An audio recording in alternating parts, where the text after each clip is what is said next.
Welcome to the Daily Decrypt, where currency competition doth threaten to o'erwhelm. I am your host, Amanda B. Johnson, and today's episode is brought to you by Exmo. Nubits is a cryptocurrency network where every token, every Nubit, is pegged to the value of a US dollar, and this is achieved via supply manipulation. How does this work? Or, as I've heard it put before online, what black magic is this? To find out, I've spoken with Pascal Hideki Hamonic, who is a core team member. First, I asked about his role there. Basically, I'm helping with the marketing in Japan, and also, recruiting, engineers for programmers for the core, for the development. Nubits was launched in the fall of 2014 and is based on Peercoin, which was the first proof-of-stake network. Nubits incorporates a template called peer shares, which creates two tokens for a network: the intended currency token, in this case the Nubits, and the intended shareholder and voting token, new shares. And why would anyone want to be a new shareholder? Well, based on the performance of the network, new share tokens pay dividends in Peercoin. The new share is just a share of the network that represents some kind of ownership, right? So people are holding those new shares in order to vote, right?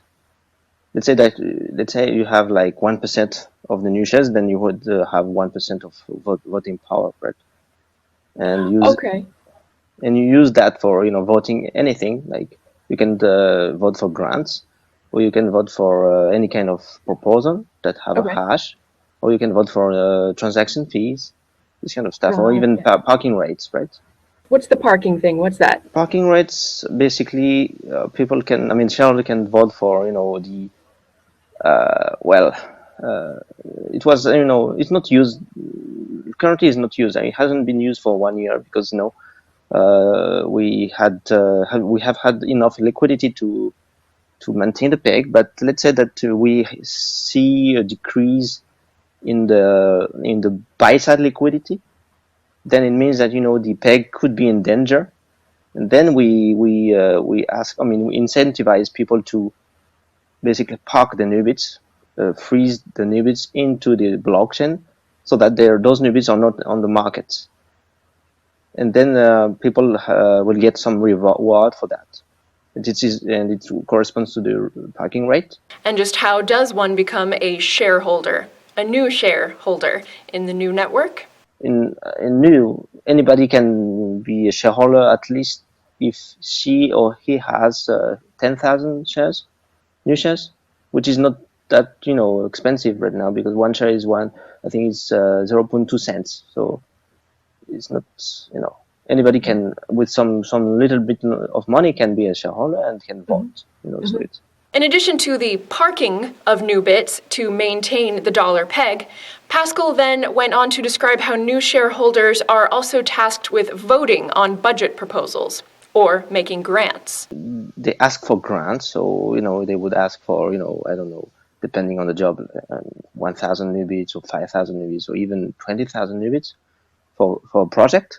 And so they would basically write a proposal on the forum.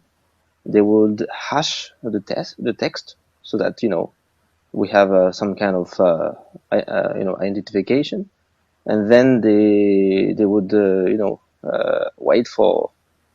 They would try to get the vote from the shareholders, right? So the shareholders would that want to vote for this proposal, they would just put the hash into the client. And then if it reaches more than 50% of the vote, then the grant would be, the grant would be automatically generated in the blockchain. Mm-hmm. And then the person would just receive the Nubits into the address that she or he specified. If the demand for Nubits at any given time is not going up, but rather going down, are the people running nodes and like the new shareholders, are they like just not paid at that time? Is that how it has to work? No, you would still receive minting reward, of course. And do they get paid in Nubits or? No, it's new shares. The block reward is in new shares. The block reward is in new shares. Yeah, Okay. but if the demand is I mean decreases a lot, which means that the peg could be in danger. So then we'll have to. I think right now the ultimate solution would be to issue to produce new shares, so that we can, I mean, so it would cause some dilution, but shareholders would be able to get some, some funding, in form of Bitcoin, and then we'll be able to replenish the buy side from there. And so, with the block reward being new shares, not new bits, can new bits just be like created on demand the way they can be like parked on demand? Oh yeah, of course, yeah. But we have we have to have some kind of to have some consensus, right? So people will have to to vote for that. So if you don't get the 50% vote, then nothing is happening on the blockchain, right? So I then asked how, in light of the peg to the dollar, grants, that is, newly created new bits, could possibly be issued to developers and workers and still keep the peg. If there are, let's say, 50,000 Nubits that are issued, then the network should, be able to, maintain the peg for those 50,000 Nubits, right? Well, basically, the stability of Nubits is enabled by, maintaining huge cells and buy walls on markets. So we would make sure that we have enough liquidity all the time. Basically, right now it's all done manually. I mean, we have some indicators. We have we can know we can get to know in real time the liquidity situations. So liquidity is everything in Nubits. If you want to know the health of the peg. So we will know exactly how much sell side and how much buy side liquidity we have. Sell side means how much Nubits are sold into the market, and buy side means how much BTC or buying Nubits into the market. So depending on the balance that we have between the sell side and buy sides, then we will get to know the health. Let's say that we have much more buy side than the sell side. That means that there is some demand for Nubits, and then we'll replenish the sell side by issuing new Nubits. But on the contrary, if we have much more sell side than the buy sides, that means people are selling more Nubits than they are buying. That means it could be in danger, and then we would basically replenish the buy sides by transferring some Bitcoins from the reserve that we have into the buy side. Or if we don't have enough BTC, then we will start to increase the repacking rates. And if it's not enough, then we will have to issue new shares, so that we can have some funding, and then replenish from there. The decision are taken by discussing things, so it would be on the forum right now. But in the future, we are thinking about making automatic some aspects of that. So especially there is some what we call a float reserve, which is basically float means, I don't remember, it's first liquidity something. It's a set of users or shareholders that control a multi-sig wallet that contains some reserve. So right now, if there is some lack of buy side, then we will decide the float team would decide to unfreeze some Bitcoins from the reserve. So and it would be done like manually. But in the future, it could be it could be done automatically by using some kind of script. I then asked Pascal about the risks of being pegged to a fiat currency like the US dollar. Should some sort of hyperinflationary event take place, what would the new network do? Nubits is pegged to the US dollar, and the US dollar is like, it might be in the future hyperinflated. Personally, I don't see that happening, but if it happens, then we'll have to decide to peg to something else.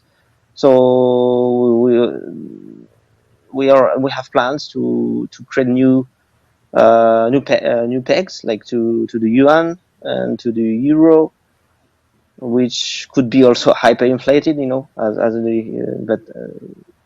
and also to the SDR, which is as you know, the special drawing rights, right? Mm-hmm. So in that case, we hope to have more stability.